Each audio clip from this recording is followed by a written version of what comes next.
पहले जरा अगर असलम मेरे मीर पास साहब को तो वो जो रेफरेंस है या दरखास्त है उसकी कोई तफसील नहीं है ले लेते हैं असलम मीर कि साहब से। किस बुनियाद पर ये बात कही जा रही है कि रजिस्ट्रेशन मनसूख कर दी जाए। यानी कि आप एक ऐसे ही मुंह उठा के कोई दरखास्त दायर तो नहीं कर सकते। लेकिन वो दरख्वास्त ना सिर्फ दायर हुई बल्कि केस चल रहा है। मैं तो बता चल रहा रहा हूँ होगा। आपको 13 अप्रैल को या 14 को उसकी समाअत है। असलम मीर साहब पहले तो ये जब वाजे कर उसका दें। उसका फैसला होगा देखेंगे ना उसका। असलम मीर हम साहब नहीं नहीं स्पेकुलेट तो नहीं, नहीं मैं कर सकते। स्पेकुलेट नहीं कर रहा। मैं कह रहा हूँ दरख्वास्त है क्या और अगर ऐसा होता है तो क्या होगा। मैंने तो फैसले के बारे में बात नहीं की। असलम साहब ये दरख्वास्त है कि आप पीटीए के रजिस्ट्रेशन के बारे में पहले ये तो वाजे कर दें क्योंकि ये ज़ेर बहस है अभी। देखिए, अगर इस केस को देखा जाए, ये यहाँ के चंद वकला हैं, उन्होंने एक पिटीशन फाइल किया हाई कोर्ट में। उन्होंने कहा आज़ाद कश्मीर में जितनी भी कौमी सियासी जमातें हैं उनकी रजिस्ट्रेशन जो है वो प्रॉपर नहीं है। यानी कि जो इन सियासी जमातों के सरबराहान हैं उनके नाम पे इनकी रजिस्ट्रेशन नहीं है। और दूसरा पॉइंट उन्होंने ये रेज किया है कि आज़ाद कश्मीर में जो इन सियासी जमातों के सरबराहान हैं उनका जो यहाँ पे इंतखाब होना चाहिए, यानी इंट्रा पार्टी इलेक्शन होने चाहिए और उसके बाद जो है कारकुनान को हक दिया जाए कि वो अपनी क़यादत जो है वो मुंतखब करे। लेकिन आज के इस फैसले के बाद मेरे ख्याल में तनवीर इलियास साहब जो हैं वो तो पार्टी सदारत से भी चली गए हैं, रुकन कानून साज असम्बली की भी उनसे चली गई है और उसके बाद वो वजीर आजम भी नहीं रहे हैं। यानी अप्रैल 2025 तक अब सरदार तनवीर इलियास जो हैं वो किसी सियासी और अवामी ओहदे के लायक नहीं है, काबिल नहीं है। ये हाई कोर्ट का ऑर्डर है। अब इससे क्या होगा, इस फैसले से ये होगा कि कल जब आज़ाद कश्मीर कानून साज असम्बली का इजलास होगा और नए कायदे ऐवान के हवाले से जब वहां पे वोटिंग होगी तो तमाम जो अरकान असम्बली हैं वो आज़ाद होंगे और आज़ाद होने के साथ साथ उस पे आप ये कर सकते हैं कि अपोजिशन की जमातें जो हैं वो पीटीआई से बंदे ला सकते हैं। यानी कि एक नहीं, आजाद आजाद आजाद कैसे हो गए वो जब पार्टी सदारत जो तनवीर इलियास साहब हैं आज वो पार्टी सदारत से भी अब वो महरूम हो गए हैं। जो हाई कोर्ट का आज का फैसला है, क्योंकि 2 साल के लिए उस फैसले में ये लिखा गया है नहीं दुरुस्त है, नया सदर नॉमिनेट हो जाएगा या चुन लिया जाएगा। नहीं, उसके लिए कोर्ट में चूंकि अभी ये जो है ना ये सब जुडिस है, अदालत में ये मामला है। जब तक अदालत से कोई फैसला नहीं आएगा तब तक आप पॉलिटिकल पार्टीज के हवाले से कोई भी फैसला नहीं कर पाएंगे। अब पार्टी पोजीशन पे हम आते हैं सर। जो आज़ाद कश्मीर कानून साज असम्बली में इस वक्त पार्टी पोजीशन है, पार्टी पोजीशन क्योंकि सरदार तनवीर इलियास साहब अब नाअहल हो गए हैं, वो वोट नहीं दे सकते हैं। तो इस वक्त जो है 53 के यानी कि ईवान में अब 52 अरकान असम्बली होंगे और पीटीआई के 31 होंगे। तो सादा अक्सरियत लिए नए कायदे ऐवान के इंतखाब के लिए आपको 26 वोट चाहिए जी। इस वक्त जो अपोजिशन इत्तेहाद है जिसमें पाकिस्तान मुस्लिम नवाज और पाकिस्तान पीपल्स पार्टी वो तो 19-20 नहीं बनते। हाँ, उनके 21 बनते हैं। 21, यानी कि इस वक्त भी पोजीशन जो है वो पाकिस्तान तहरीक इंसाफ की मुस्तहकम है कि उन्हीं की जमात में से कायदे ऐवान आ सकता है। यानी कि उन्हें 26 वोट चाहिए जबकि उनके पास 31 वोट है।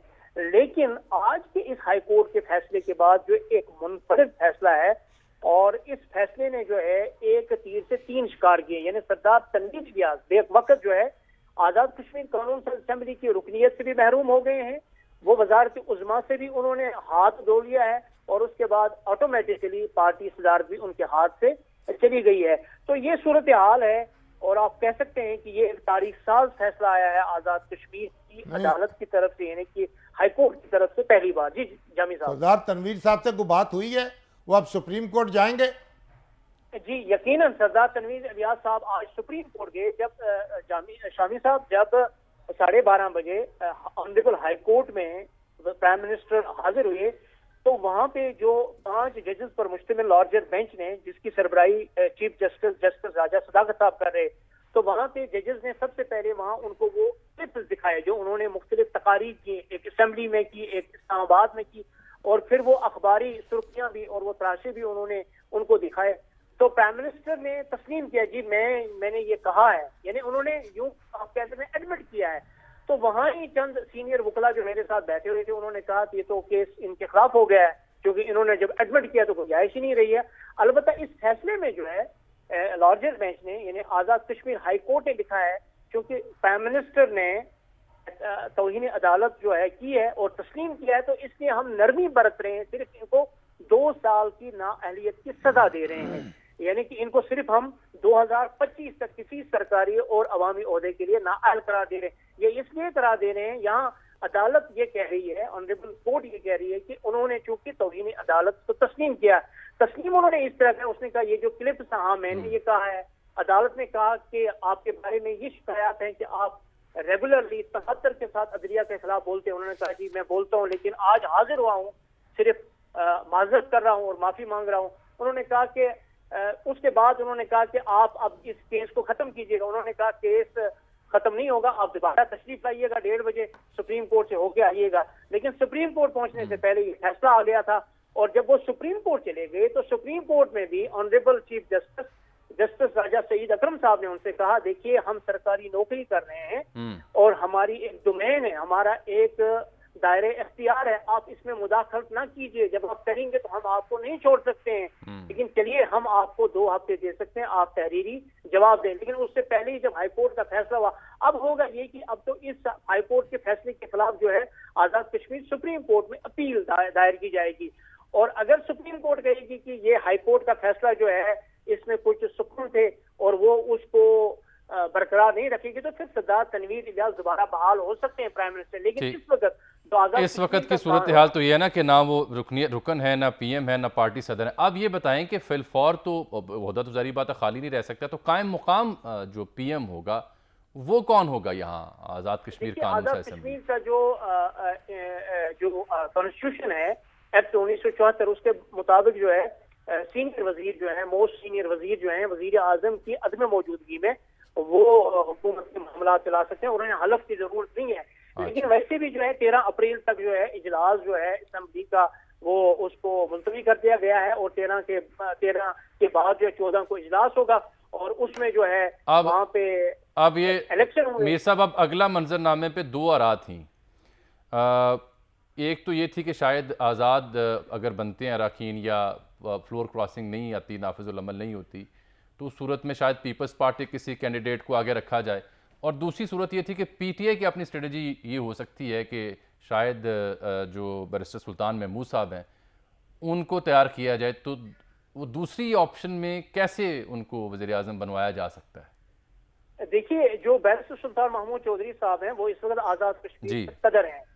सदर अगर वो सबसे पहले उनको रिजाइन देना पड़ेगा, उनको सदारत से मुस्तफी होना पड़ेगा, और सदारत के बाद फिर वो आजाद कश्मीर कानून साज असेंबली में टेक्नोक्रेट की सीट पे जाएंगे, और टेक्नोक्रेट की सीट पे जो आजाद कश्मीर कानून साज असेंबली के एक रुकन है नैयर साहब, अगर वो तैयार हो जाएं, वो रिजाइन करें, फिर बैरिस्टर सुल्तान महमूद चौधरी साहब वहां जा सकते हैं और उनको प्राइम मिनिस्टर बनाया जा सकता है। लेकिन मुझे लग ये रहा है कि विद इन पार्टी, क्योंकि पीटीआई इस वक्त ये नुकसान नहीं करेगी कि वो सदारत छोड़ के वजारत उज़्मा अपने पास रखेगी।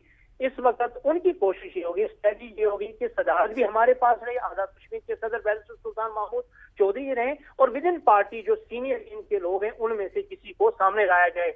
और उसमें से जो सीनियर इस वक्त अरकान है जिनका नाम सामने आ रहा है, ख्वाजा फारूक साहब हैं, इनके सीनियर पार्लियामेंटेरियन है, अजहर सादिक साहब का नाम चल रहा है, वो भी हैं। लेकिन इसमें जो है अब भी जामी साहब और शामी साहब, इमरान खान का फैसला होगा, वो जिसको कहेंगे और जो फैसला उनका होगा कि इनको आप कायदे ऐवान बना दे तो वो मुंतखब होगा। बहुत बहुत शुक्रिया।